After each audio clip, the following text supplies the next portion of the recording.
Would you believe that there are at least 2 people in Toronto who have the exact same number of hair follicles on their head? This is due to the pigeonhole principle. Say that you have 10 pigeons and 9 holes for them to fly into.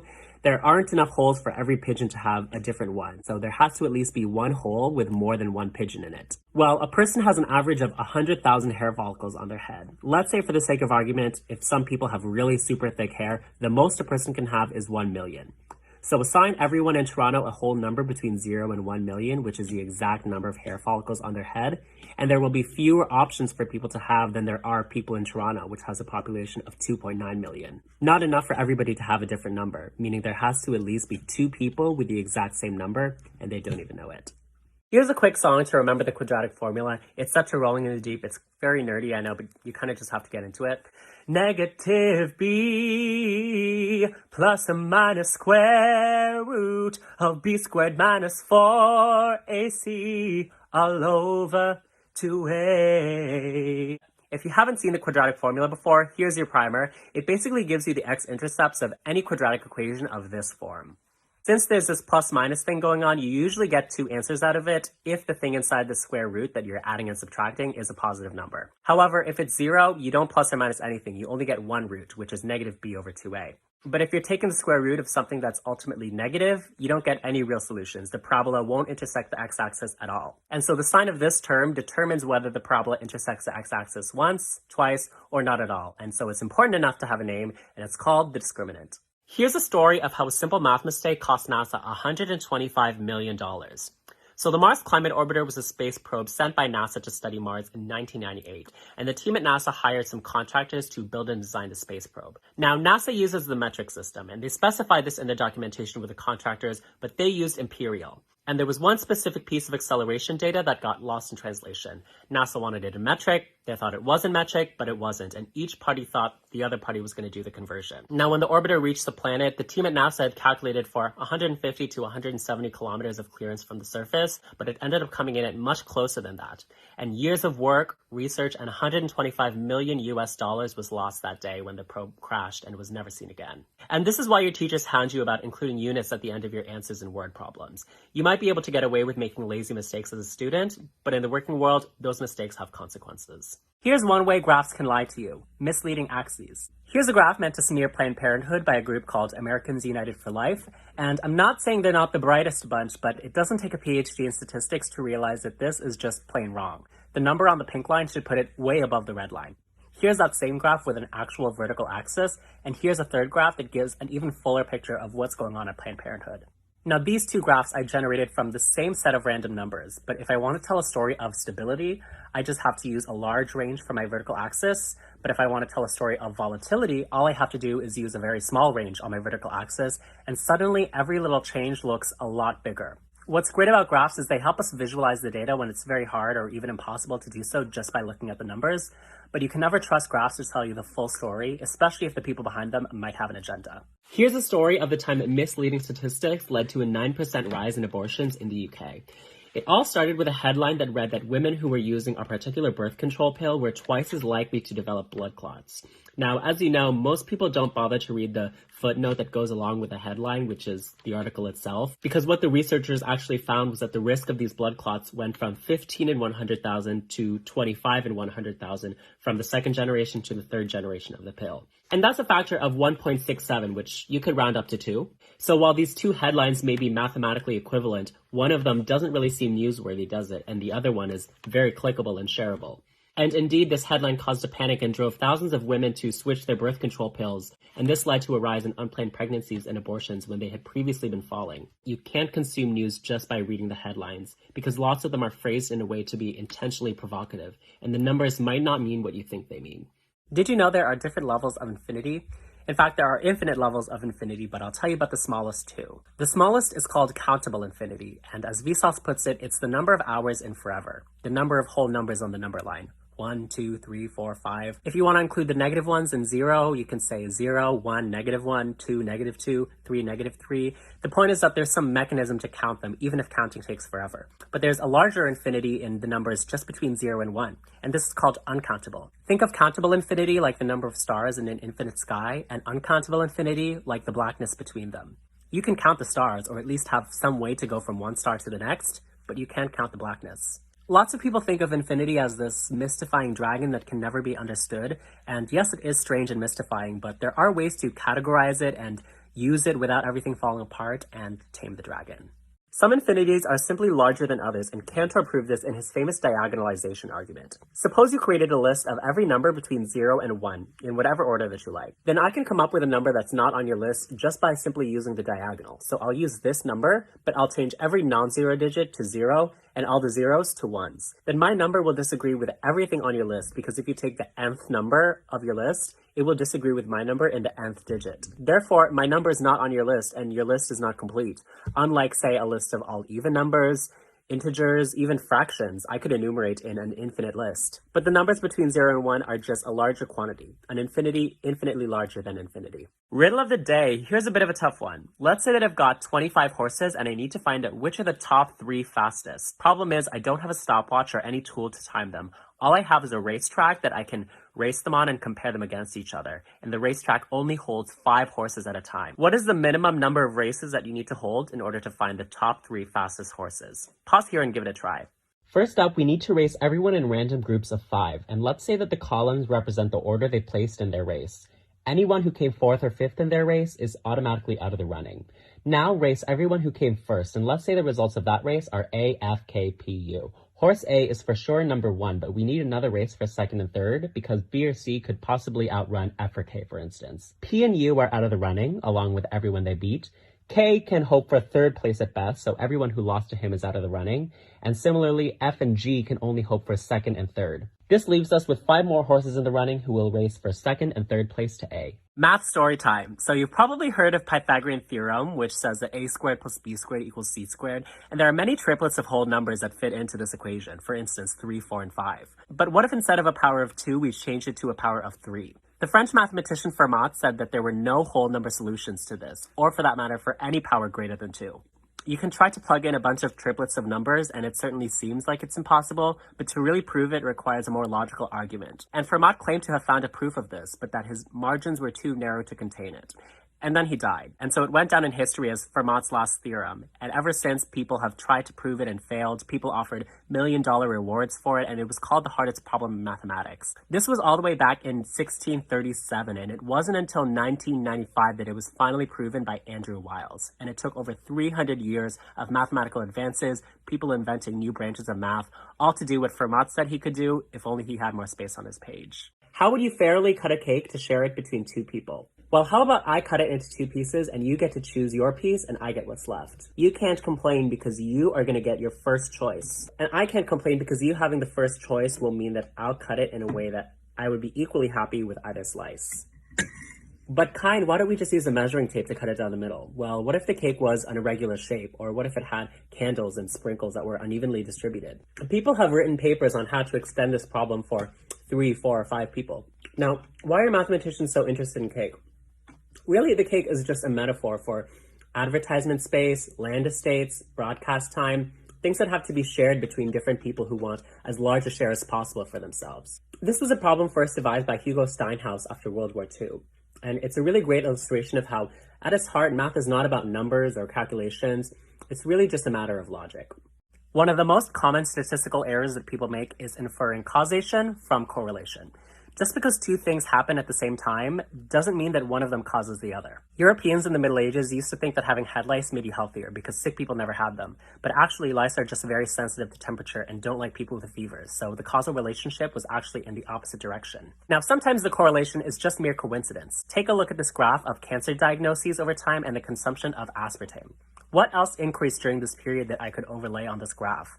The number of people with televisions, with Microsoft, or maybe the quality of medical equipment that could spot cancer where it would otherwise go unnoticed. Scientists who have taken a closer look at the relationship between aspartame and cancer have not found any such relationship, so this graph doesn't mean what you might think it means. Correlation does not imply causation. You've probably heard your teachers tell you at some point that you can't divide by 0. Have you ever wondered why that is? The thing is, we could allow it, but 0 times any number equals 0, so 0 times 2 equals 0, which also is the same as 0 times 1.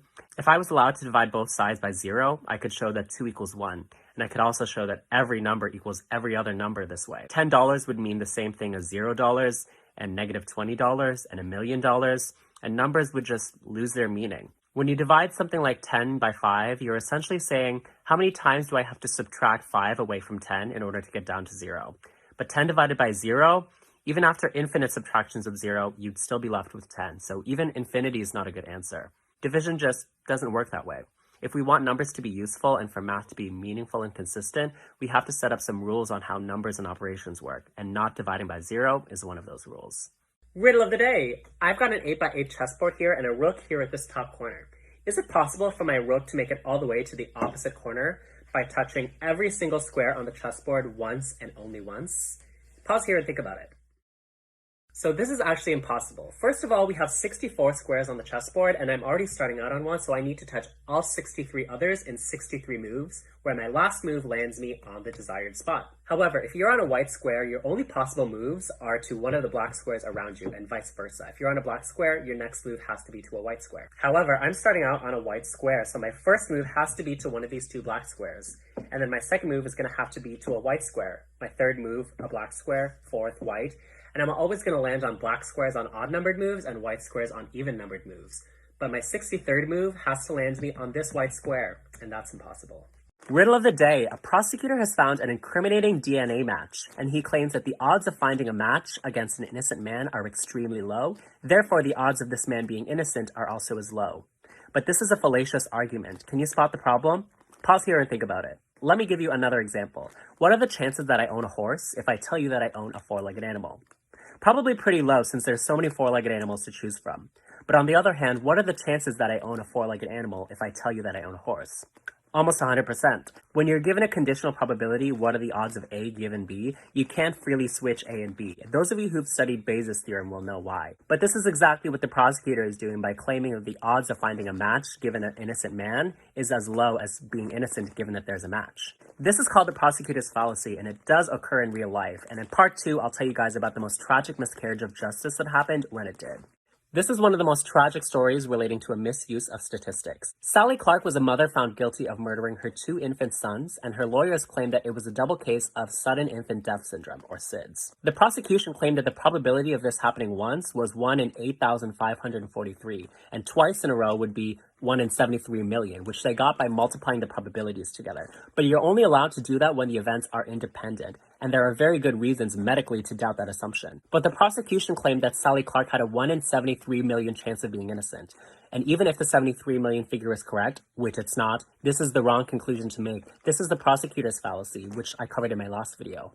She served 3 years in prison until she was finally freed after more evidence surfaced, but she suffered so much trauma from the whole experience that she died of alcohol abuse 4 years later. Whenever statistics is used in the courtroom, we have to hold ourselves to the highest standards of rigor and accountability, because these are the costs of our mistakes. Here's an example of a misleading graph out of the state of Georgia. So these are the top 5 counties in Georgia with confirmed cases of COVID-19, and it appears like the numbers are falling, but the dates on the x-axis aren't even in order.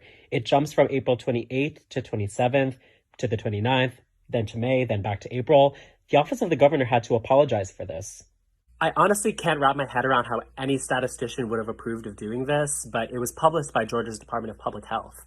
I mean, forget about the graph. Even low case numbers in themselves can be misleading because not everybody who's sick gets tested, so the number of confirmed cases is only a fraction of the true cases. Moreover, test results take some time to come in, so there's a lag in the information, so the apparent downward trend is not really as optimistic as it seems.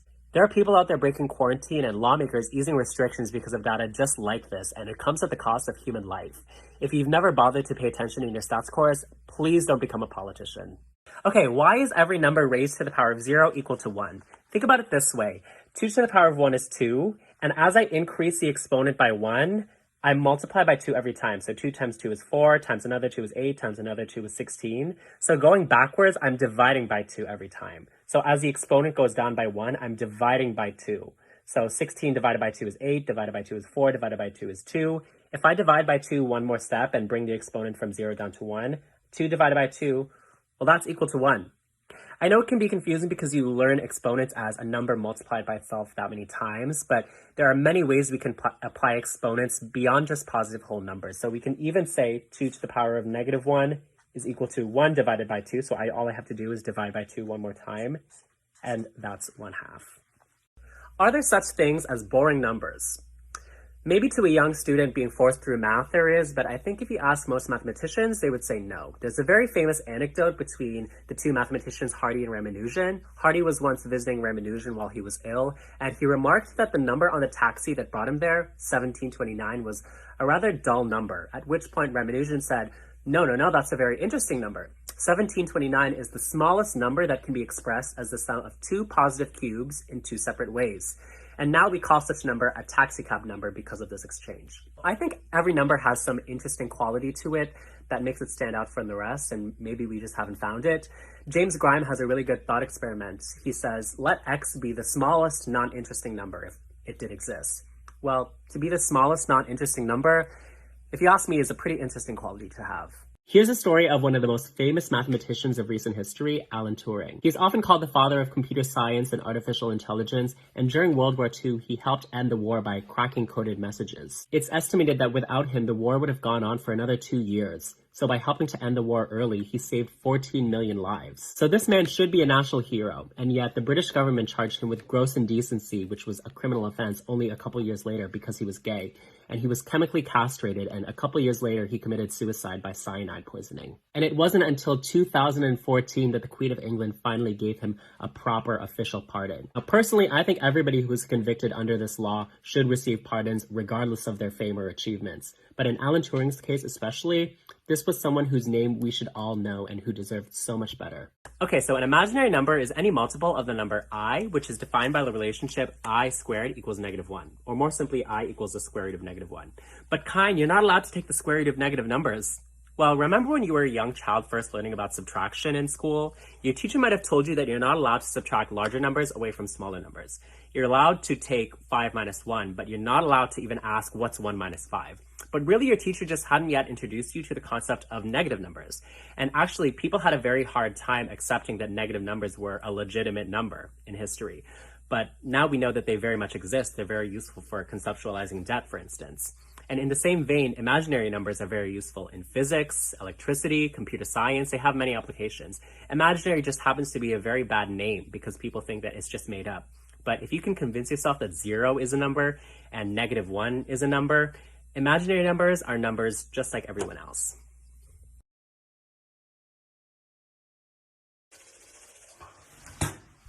Ever hear those commercials that are like 80% of dentists recommend Colgate? Well, in 2007, Colgate was ordered by the UK's Advertising Standards Authority to retract that claim because it was misleading. It makes it sound like 80% of dentists think that Colgate is the best toothpaste on the market and the other 20% just have some other favorite. But do you want to know how dentists are actually responding? What you do is ask dentists to recommend a few of their favorites, maybe in no particular order. Even if 10 out of 10 of them recommended Crest, I could still say that 8 out of 10 recommended Colgate. And I would technically be right, but just not in the way that the consumers would perceive it. Advertisers often throw in numbers to their claims to make themselves look more legitimate, credible, objectively true, but don't let that fool you.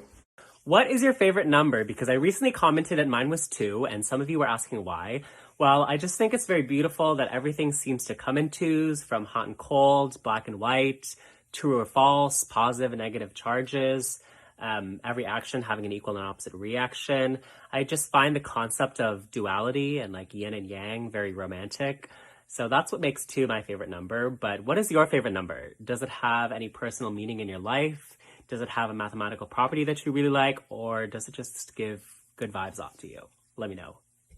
Riddle of the day. Let's say that I've got 100 light bulbs all lined up in a row, switched off, and 100 people to take turns hitting the switches. The first person hits every single switch, second person hits every second switch, third person every third switch, and so on. After the 100th person hits the 100th switch, how many switches are left on? Pause here and think about it. Okay, let's take, for example, light bulb number 10. It starts off, and it's switched on by person number 1, off by person 2, on again by person 5, and off again by person 10, after which point nobody ever touches it again. So the switch is hit by person number 1, 2, 5, and 10, which are the 4 factors of 10. It starts in the off position, and if it's hit an even number of times, it will stay off. So if it's hit an odd number of times, it will stay on. So the number has to have an odd number of factors, like 1, 4, 9. These are all perfect squares. So the answer to the question, how many light bulbs in the end stay on, is the same as how many numbers between 1 and 100 are perfect squares, and the answer is 10. Okay, what does f of x mean? So I want you to think of f as any other appliance in your kitchen. An oven heats things up, a blender blends things, and f does something to a number. So imagine a conveyor belt where x goes in and f does something to x, and f of x is what we call the thing that comes out.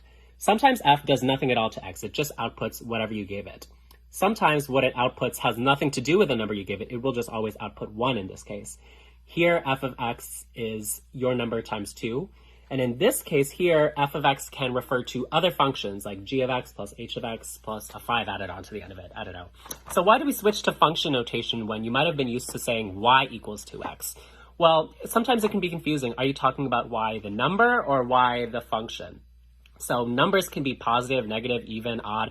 Functions can be increasing, they can be decreasing. So we use function notation for better communication when we want to talk about properties of functions.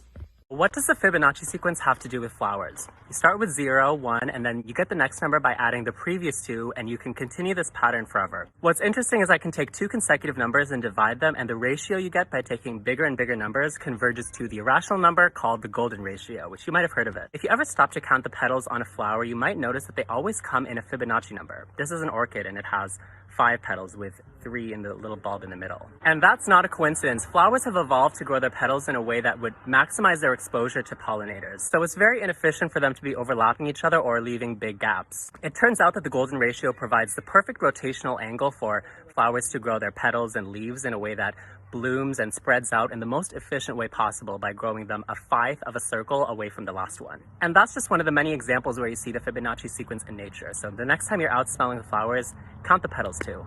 Hi guys, it's Kyne. So my last video was about the Fibonacci sequence and how it appears in flowers, but they really appear all over nature, from pine cones, pineapples, tree branches, even rabbits reproducing. If you draw squares like this, the sidelines correspond to numbers in the Fibonacci sequence, and the type of spiral you get by connecting the corners is the same spiral that you see in a nautilus shell, and it even appears in some spiral galaxies. Fibonacci first noticed the sequence in the 1200s, and yet it's been embedded in nature all along. And nature has no consciousness, no awareness of sequences or ratios, and yet it produces amazing symmetry everywhere you look. It really puts the best artists to shame.